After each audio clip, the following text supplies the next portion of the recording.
The sheriff locked himself in the deepest cell and threw away the key. When his colleague came in, he found him staring blankly out the window. He begged the sheriff not to do anything foolish, but the sheriff still said those words he shouldn't have spoken. I want to go out.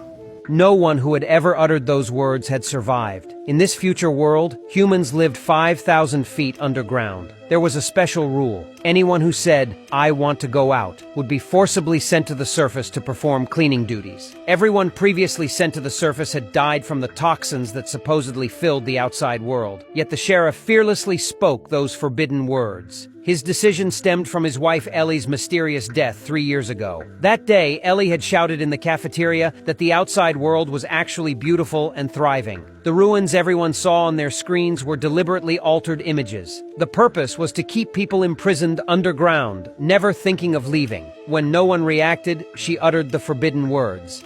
I want to go out!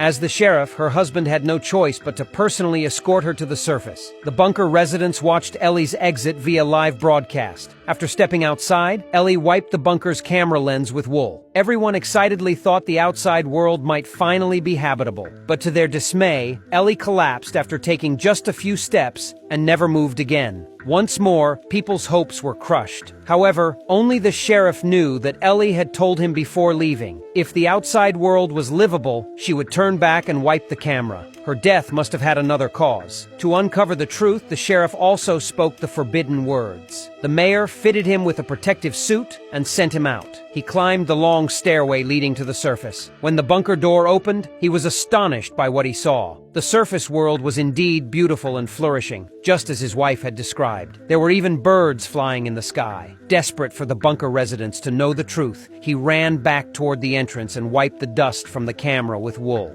But the screens inside the bunker showed something completely different. People saw the sheriff walking through ruins, approaching his wife's corpse. After a few steps, he too felt dizzy. He suspected the real toxins might be inside his isolation suit, so he did something no one had ever done before. He removed his helmet, but his condition had already deteriorated severely, and soon he collapsed beside his wife. Once again, hopes of surviving outside were shattered. Only one woman realized that the sheriff must have had a reason for removing his helmet before dying.